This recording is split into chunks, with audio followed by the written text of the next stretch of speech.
Drum and body percussion shaped your experience and understanding of jazz. I think I understood more about how like the drum can't be separated from the movement, and that it like really is like the heartbeat that like pumps life into the movement. I think that like it's important to jazz technique specifically because the drummer can change the type of beat that he's playing actively and live.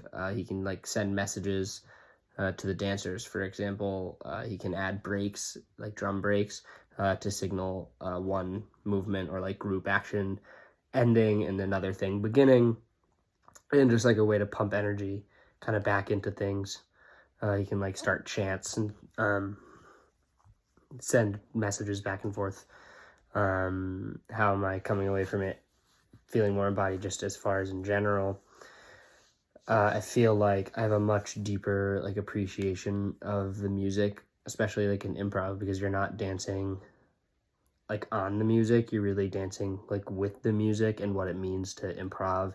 Also, like with the body percussion things, I think that the use of it's like very freeing in a way because you're not relying on the drum. Like if the drum isn't there, you still have something to create the beat.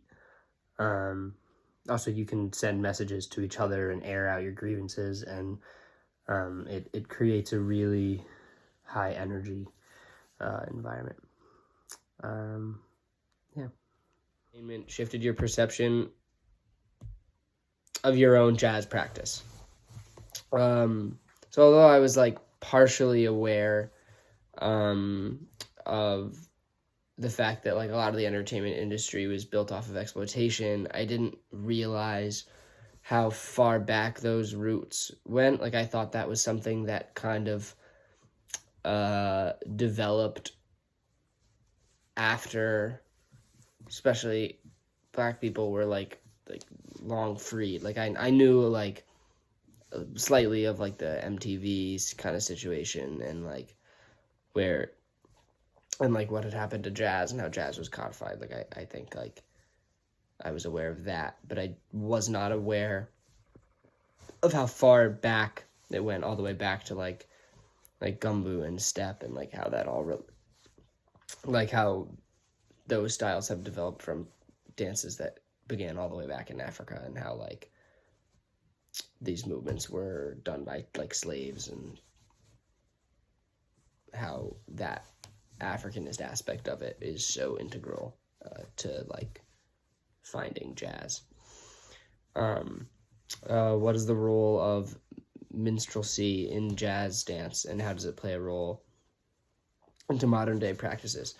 I think that minstrelsy in jazz dance shows up a lot, like especially when you look at stuff like the cakewalk.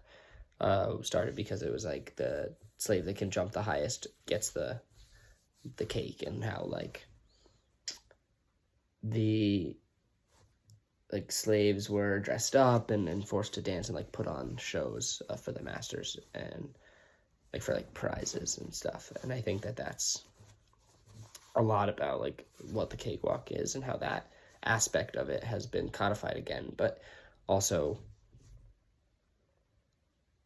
has been a codification of culture from its beginnings. Also, how does it play into modern day practices? I think like when you look at like competition dance, and how it's like you really strip the meaning of dance out of the dance, and you take it's all performative, and the emotions aren't genuine. They're all like extremely dramatic, as a way to almost like mask up and like paint over the realness of dance, especially in modern dance or contemporary or whatever. What has been your experience of it? Have you been a part of minstrelsy in some way? What does that feel like to witness? I think that all dancers have been a part of it in a way, and I think especially when you're younger, the focus of not, or the lack of focus on education about like where these movements came from. You know, we focus that a lot in my hip-hop curriculum too, like making sure that you're knowing where things are coming from and that you're being knowledgeable. And I think that like that is something that especially a person who lived in like a predominantly white area of the country when I grew up, was not educated on these things. So I think I was promoting like codified culture, and I was promoting things that weren't necessarily genuine and true to the style. And I wasn't even able, as far as what do I witness, I wasn't able to recognize when I was looking at things that had been codified. And how can I change it is, of course, just continuing to take classes and continuing to learn more about all that kind of stuff, and how we should be continuing to pass on the knowledge and to dance being conscious of it.